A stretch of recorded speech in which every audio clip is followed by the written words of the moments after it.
દેવા ગજાનન વેલે પધારો માંડવ કાર્તિક દેવા ગજાનન વેલે પધારો ઈને સિંદૂર ચડે ગજાનન ઈને સિંદૂર ચડે એ લાડુના ધરીએ થાળ ગજાનન વેલે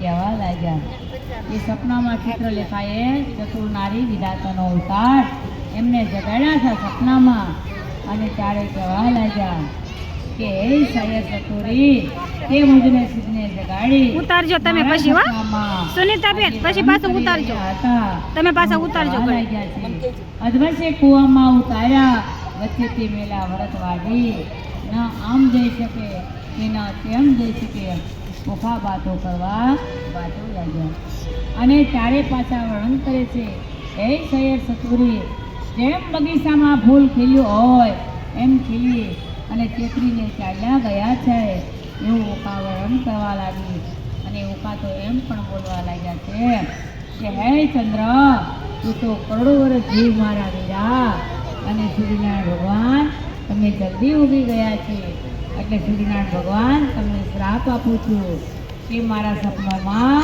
તમે બીજો પાડ્યો છે આવું કહેવા લાગ્યા અને પાછા ઓકા પંડિતને પૂછવા લાગ્યા કે હે પંડિત પોતાના પીયું વગરની એક ફળ કેવડી થાય છે અને ત્યારે પંડિતજી કહેવા લાગ્યા કે ઓકા બા કે તમારા પરમેશ્વર વગરની એક ફળ વર્ષ કરોડ જ થાય છે અને આવી રીતે વર્ણન કરવા લાગ્યા અને ઓકા પાછા બોલવા લાગ્યા કે ચંદ્ર તું તો જીવ કરોડ વરસ ચંદ્ર તું તો જીવ કરોડ વરસ ऐसा पदवसु सूरज देवता मुझने पढ़ियो जो विदो जे कंठावे जोगनी कहानियों पूछे छे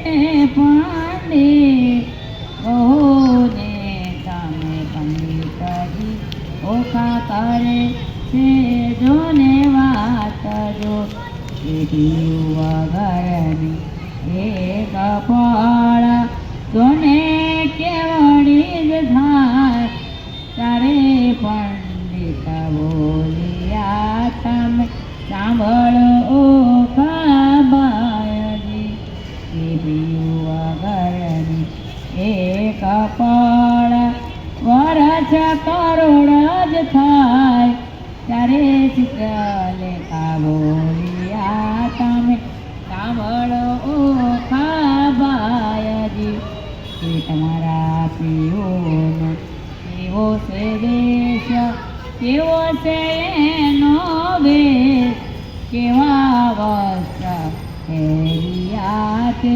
બોલ્યા છે ચિત્રલેખા બાયજો એ મધ્ય નિશાના માળિયામાં રૂવે છે રાજકુમારી ત્યારે ગયું ત્યાં ગયો એના સપના કેવી વાત જો કે આજ વેરણી થઈ વિધાતા આડા લખ્યા છે મારા લેખ આજે વેરંગણી થઈ વિધાતા આડા લખ્યા છે મારા લેખ જો એ એકવાર આવે મારા હાથમાં તો ઘસીને વાડું એનું નાક એકવાર આવે મારા હાથમાં તો ઘસીને વાડું એનું નાક જો એ નાક એના મેલી ગયા એના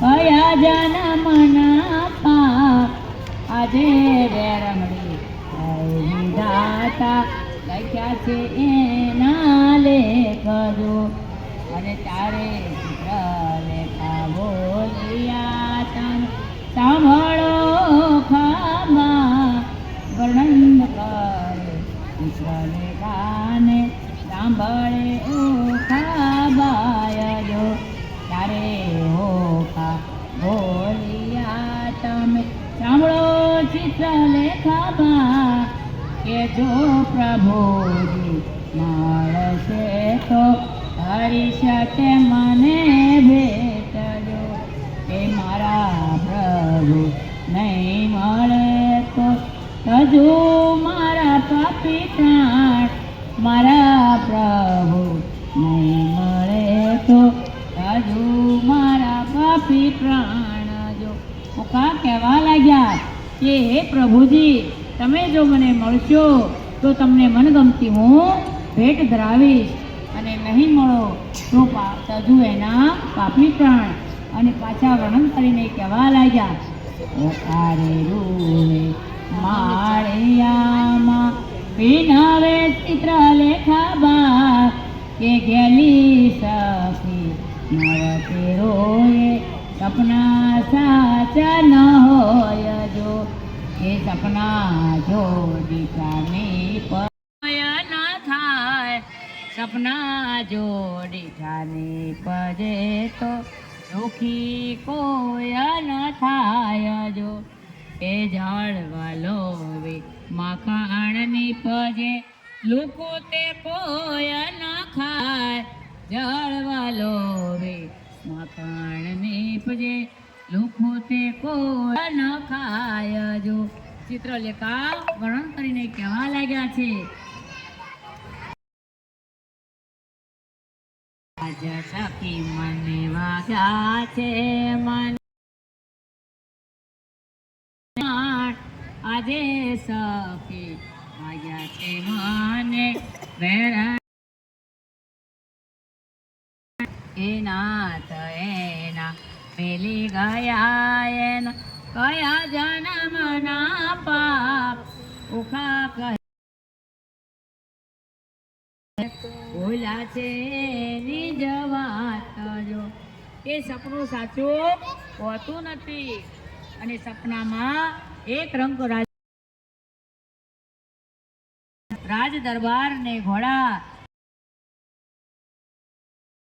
હોય સપનું સાચું ન હોય એક તો નિર્ધન્યો સપનામાં ઘણું બધું ધન પામ્યું જાગીને જોવા જાય ત્યાં ક્યાંય ધન મળે નહીં અને સપનામાં એક વાર જેવું પુત્ર પામ્યો હતો જાગીને જોવા જાય તો કોનું લાવે બાળજી સપના સાચા ન હોય સતી સપના તે સાચા ન હોય અને ત્યારે પાછું વર્ણન કરે છે અને ચિત્રલેખા બોલ્યા હતા કે તારા પ્રિયનો કેવો રંગ છે કે આ દેશનો છે કેવા અને ત્યારે લખ્યા છે એનું વર્ણન કરાશે સુખદેવજી એ પ્રેમાનંદજી કહેવા લાગ્યા કે લખવા લાગે છે સ્વર્ગ લખ્યા છે સ્વર્ગ લાય સૂરલોક લખ્યા હળલોક લખ્યા જપલોક લખ્યા તપલોક લખ્યા સત્યલોક લખ્યા વૈકુંઠલોક લખ્યા જનલોક લખ્યા અને લખ્યા છે સત્યલોક અને લખ્યા છે વૈકુંઠલોક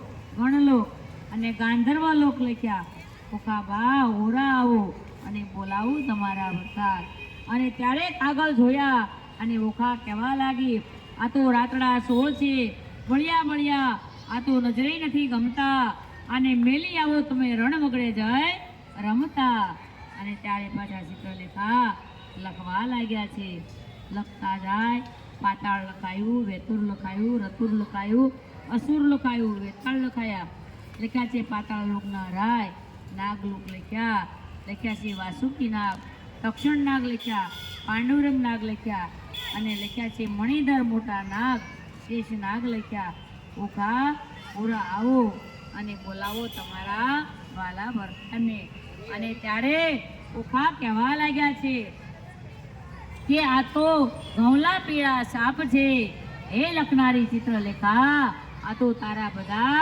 બાપ છે આને હું કાંઈ થોડી પરણી હોઉં આવું વર્ણન કરીને કહેવા લાગ્યા છે અને ત્યારે પાછા લખવા લાગ્યા છે ચિત્રલેખા લખવાનું દ્રશ્ય શરૂ કરે. હવે મૃત્યુલોક લખ્યા. મૃત્યુલોકના રાય અજમેર લખાયું, મુલતાન લખાયું, મારવાડ લખાયું, કુરસાન લખાયું, બંગાળ લખાણું. એકમુખી લખ્યા, અષ્ટમુખી લખ્યા, સ્વસ્તમુખી લખ્યા, હસ્તમુખી લખ્યા, ગાંધર્વમુખી લખ્યા. અને લખી છે ચિત્રવાળી વનસ્પતિ, લખી છે 18,000 વનસ્પતિ. ઓખા ઓરા આવો અને બોલાવો તમારા વાલા ભડકાર. અને ત્યારે ઓખા કહે છે, ઓખા વર્ણન કરીને ઓખા બોલવા લાગ્યા છે કે હું સપનામાં વનસ્પતિને ઝાડને થોડી જ પરણી હોઉં, આવું વર્ણન કરવા લાગ્યા. ઓખા કહે છે ચિત્રલેખાને, તું સાંભળ કે મને જે સપનામાં આવ્યો હતો એનું વર્ણન કરવા લાગ્યા. ઓખા કહેવા લાગ્યા પોતાના સપનાનું વર્ણન કે મારા સપનામાં મને મળ્યા હતા, તેણે પીળા પીતાંબર પહેર્યા હતા, કાને કુંડળ છે, માથે મુંગટ છે, અને ત્યાં મારા વડસસરા ભગવાન શ્રી દ્વારકાધીશ છે, રૂક્ષ્મણી જેવા સાસુ છે. આવું વર્ણન કરીને કહેવા લાગ્યા. અને ત્યારે ઓખા બોલવા લાગ્યા કે સોરઠ દેશ સો હામણો ને મુજને જોયાના ઘણા કોટ. સોરઠ દેશ સો હામણો ને મુજને જોયાના ઘણા કોડ. જો રત્નાગરતા ગોમતી ગાજે ને રાજ કરે રણછોડ. રત્નાગરતા ગોમતી ગાજે ને રાજ કરે રણછોડ. જો કે સોરઠ દેશ સો હાવણો ને માનવી કરે છે નિત્ય સ્નાન.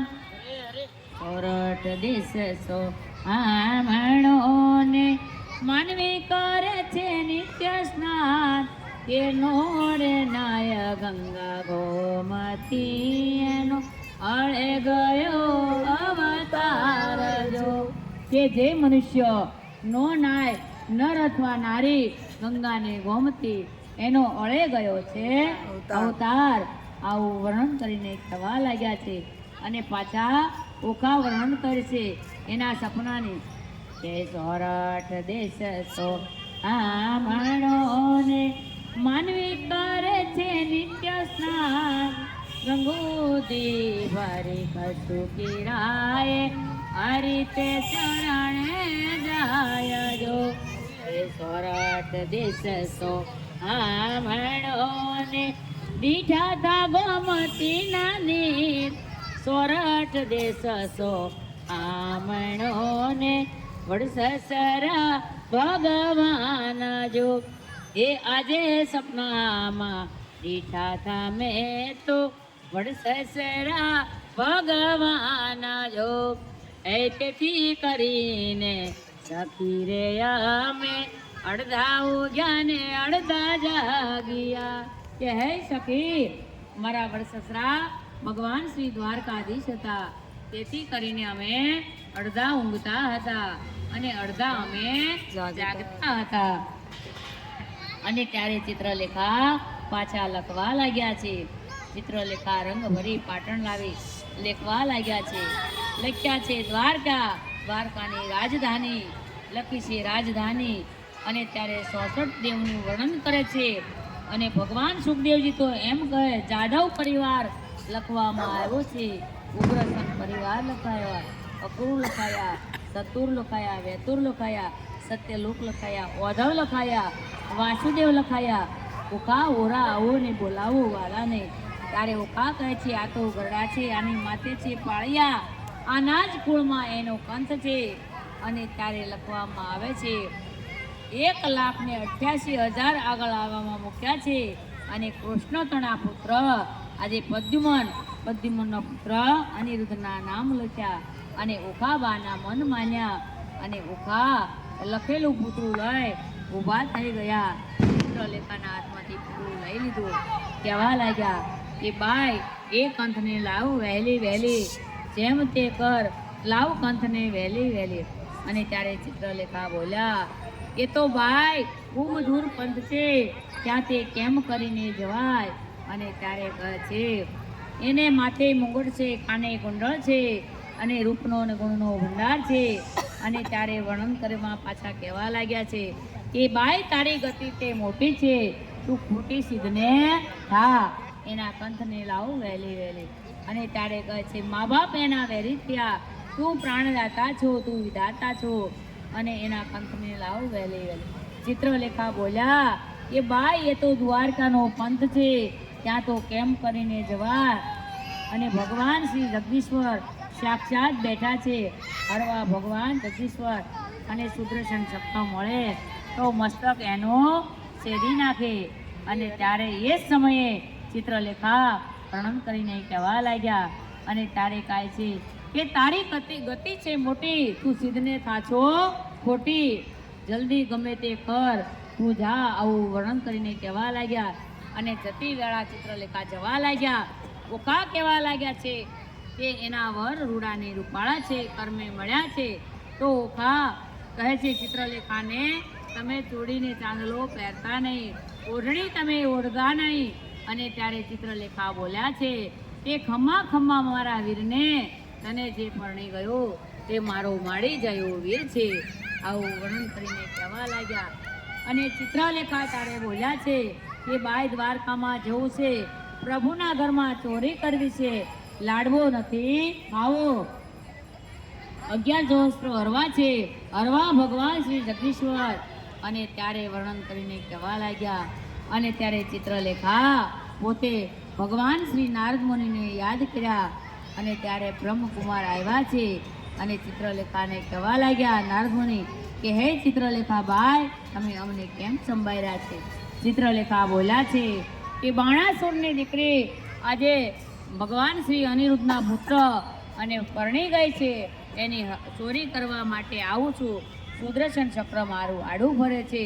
ત્યારે નારદ મુનિ નારાયણ કહેવા લાગ્યા અરે બાઈ, આટલી તે એમાં શી મોટી વાત છે, એક તામસી વિદ્યા ભણાવો, ઊંઘે આખું સગળું દ્વારકાજી છે.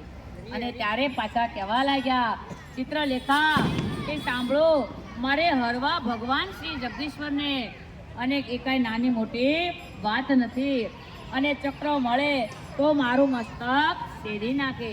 અને ત્યારે નારદ મુનિ કહેવા લાગ્યા કે જે તું માર્ગમાં જઈશ ત્યાં હું ચક્રને વાતો કરવા બેસાડીશ. અને આ બાજુ ચિત્રલેખા દ્વારકામાં પહોંચી ગયા. એટલે પહેલાં એણે મનમાં વિચાર કર્યો કે દ્વારકામાં જે મનુષ્યો પહોંચે તો પહેલાં ગંગા ગોમતીમાં નાય, પછી જ બધા કામ કરે. તે કામ કરવા આવીશું ચોક્કસ, પહેલાં ગોમતીમાં નાવું છે. એટલે ચિત્રલેખા ગોમતીમાં મદન સ્નાન કરવા લાગ્યા અને ભગવાનને સમરવા લાગ્યા. તો આપણે પણ ગોમતીમાં સ્નાન કરવાનું છે. એ હાલ કાના મને દ્વારી ક્યાં દિખડ કોડીલા કાના રે, એ વાલા રહી ન શકું તમ વૈના. હાલ કાના મને દ્વારી ક્યાં દિખડ કોડીલા કાના રે, એ વાલા રહી ન શકું તમ વૈના. કાના મને ગોમતી મન વડાવ કોડીલા કાના રે, એ વાલા રહી ન શકું તમ વૈના. કાના મને ગોમતી મન વડાવ કોડીલા કાના રે, એ વાલા રહી શકું તમ વૈના. અમાનવી આવ્યો છે કાના દર્શન કરવા, માનવી આવ્યો છે કાના દર્શન કરવા. એ ઉગમણાના આથમણા થાય રે, એ વાલા રહી ન શકું તમ વૈના. ઉગમણાના આથમણા થાય રે, એ વાલા રહી ન શકું તમ વૈના. હાલકાના મને ગોમતી મન વડાવ કોડીલા કાન રે, એ વાલા રહી ન શકું તમ વૈના. હાલકાના મને દ્વારી ક્યાં કાન રે, એ વાલા રહી ન શકું તમ વૈના. સોના વન રાવણ ને સોના ગાય ગોંદરા, સોના વન રાવણ ને સોના ગાય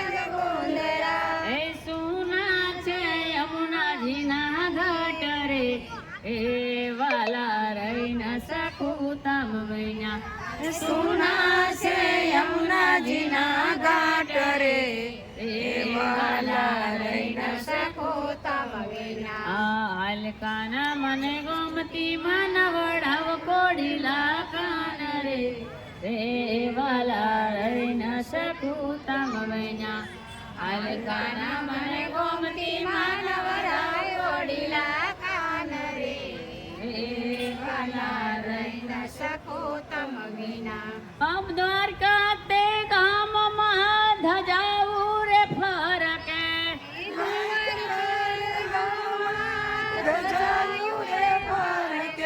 એ 52 ગજની ધજા એની ફરકે વાલા રહી ન શકું તમ વિના.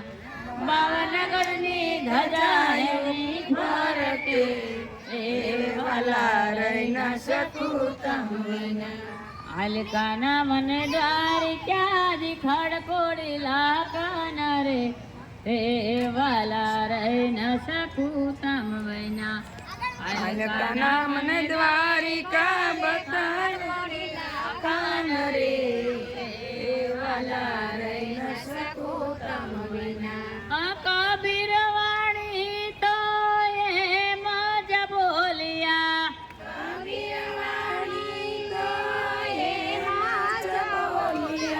એ રાધા કિશન અમર હોય રે વાલા રહી ન શકું તમ વિના. રાધા કિશન અમર હોય રે વાલા રહી ન શકું તમ વિના. હાલકાના મને ગોમતી માં નવડાવ કોડીલા કાન રે વાલા રહી ન શકું તમ વિના. હાલકાના મને ગોમતી માં નવડાવ કોડીલા કાન રે વાલા રહી ન શકું તમ વિના. ચિત્રલેખા ગોમતીમાં મદન સ્નાન કર્યા, વિચાર્યા ઠામજી. નારદ મુનિ બ્રહ્મકુમારને સંભાળ્યા. બ્રહ્મકુમાર આવી ગયા અને નારદ મુનિ ચક્રને કહેવા લાગ્યા કે હે ચક્ર, તારું દ્વારકાનો નાથ કોકને દિવસે મને યાદ કરે છે કે નહીં? આવું કહેવા લાગ્યા. ભોળું ચક્ર કાંઈ સમજ્યું નહીં. એ તો એમ કહેવા લાગ્યું કે હે મુનિવર, તમારા દર્શન કરવાથી મારું જીવન ધન્ય થયું છે. આપ મુજે પાવન થયો છે, મારા કોટી કોટી નમસ્કાર છે. આવું કહેવા લાગ્યું. અને આ બાજુ ચિત્રલેખા બધા ભુવન જોવા થતા જાય અને જોતા જોતા કૃષ્ણ ભગવાનના દરબાર છે ત્યાં પોઢ્યા છે. ત્યાંથી આગળ આ પરવરિયા પદ્યુમનના પુત્ર ભર્યા છે. ત્યાંથી આગળ પરવરિયા અને જ્યાં જવા લાગ્યા ત્યાં પદ્યુમનના પુત્ર અનિરુદ્ધજી છે. અને અનિરુદ્ધને જોયા એટલે ચિત્રલેખાએ હિંડોળા સહિત ઉલટ અંગ મારી અને માથા ઉપર ચડાવી દીધો અને આકાશ માર્ગે પવન વગે જવા લાગ્યા. અને નારદ મુનિ બ્રહ્મકુમારે જોયું કે ચિત્રલેખા આકાશ માર્ગે ગયા છે. એટલે નારદ મુનિ બ્રહ્મકુમાર બોલ્યા કે હે ચક્ર, તું તારા માર્ગે ફરવા જા અને જો તારા દ્વારકામાં કાલે ચોરી થશે તો ન લેશ અમ જેવા ભૂદેવના નામજે. ચક્ર કાંઈ વિચાર્યું નહીં, એ તો લાગ્યું મરવા લાગ્યું છે. અને આ બાજુ જય અંબે જય જગદંબે ચિત્રલેખા તો બોલતા જાય અને પોતે ચોણિતપુરમાં આવે છે. અને આવે છે ત્યારે ઓકા વાટ જુએ છે કે હજુ નો આવે ચિત્રલેખા પાપણે હજુ નો આવે. આવું વર્ણનને કહેવા લાગ્યા છે. અને ત્યારે થોડા ક્ષણમાં તો પહોંચ્યા છે અને પહોંચતા જ કહેવા લાગ્યા છે કે ભલે આવે હમણાં જ ગાડું છું. ત્યારે ચિત્રલેખા કહેવા લાગ્યા કે મોટા બાપના સંતાનો છે, એને હાથે હશે હથિયાર, માટે તું થોડી વાર થમ, હું તને વાત કહું. ઊંઘતા પરમેશ્વરને જો જગાડીએ ભર ઇન્દ્રમાંથી તો દોષ સિદ્ધને લીધીએ. પાછા વર્ણન કરીને કહેવા લાગ્યા કે જે સ્ત્રી અન્ન રાંધીને ખાય છે, પોતાના પરમેશ્વર વગરને જમી લે છે, તો એને આંધળી સાકરનો અવતાર આવે, બિલાડી મોજાર થઈને ઉતરે છે. અને પાછી ભરતારનું જે કયું ન કરે નારી, તે આંધળી સાકણ પણ થાય છે અને પોતાના ભરતારને તરસોડી દે છે. એટલે કે એના છૂટાછેડા કરે છે, એને ભગવાન હડકાઈ કૂતરી તરીકે અવતાર આપે છે. અને એમાં પણ એમ પણ કહેવા લાગ્યા છે, ચિત્રલેખા કહેવા લાગ્યા કે સાંભળ, સ્ત્રીને ભગવાને લક્ષ્મી નારાયણની જોડમાં ગણાવી છે. સ્ત્રી એક લક્ષ્મીનો અવતાર છે. સ્ત્રી ભગવાન શિવ શક્તિ એક સ્વરૂપ છે. અને ત્યારે કહેવા લાગ્યા છે કે જો સ્ત્રી ભગવાનની હારે ગણાવવામાં આવી હોય તો એ જ સ્ત્રી પર પુરુષને પોતાની જાળમાં ફસાવે છે તો ભગવાન એને દોષ આપે છે અને એ સ્ત્રી કલંકિત છે. એ ભગવાન નારાયણી તરીકે અવતાર નથી. આવું વર્ણન કરીને કહેવા લાગ્યા. અને ત્યારે ચિત્રલેખા અને ઓખા કહેવાય છે, ઓખા બોલ્યા છે, હવે આડું અવળું ન બોલીશ, હું પગ ચાપી અને જગાડું છું. આવું વર્ણન કરીને કહેવા લાગ્યા.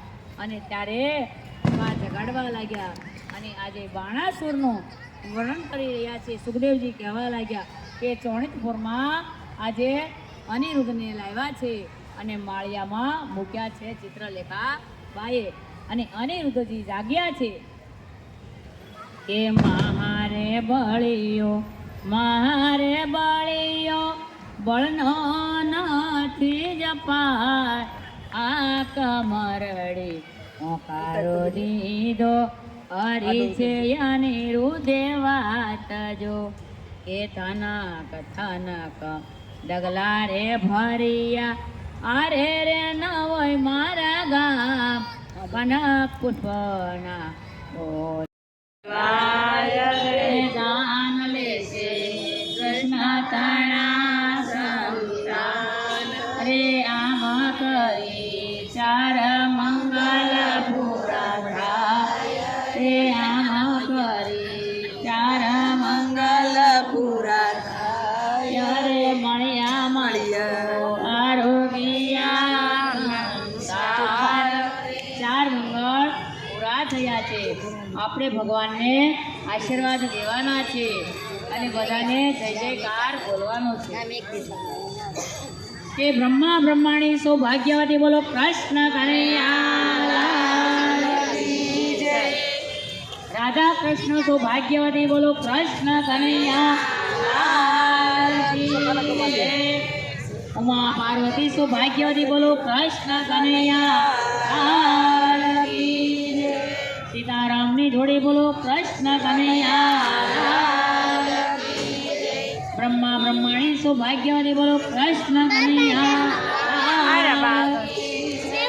આજે ઓખાને અનિરુદ્ધ પરણી શીખ્યા છે, માળિયામાં લગ્ન થયા છે.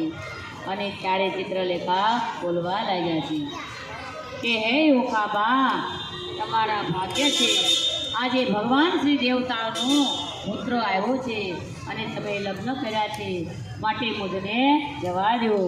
અને ત્યારે ઓખા બોલ્યા છે કે હમણાં જવાનો લાવ નથી. ત્યારે ચિત્રલેખા બોલ્યા છે કે બેની મેં તારે આજે અવતાર ધારણ કર્યો હતો. રાજા બાણાસુર તેનું અનાજ મોકલે છે, બીજા દેશીનું કામ છે. આવું વર્ણન કરે છે. અને ત્યારે ઓખા બોલવા લાગ્યા કે બેની હું તો ભૂખી રહીશ, મારા ભાગનું અન્ન તને મેં આપી દઈશ અને તને દુઃખી થવા નહીં દઉં. અને ત્યારે ચિત્રલેખા બોલ્યા છે કે સાંભળ મારી સખી,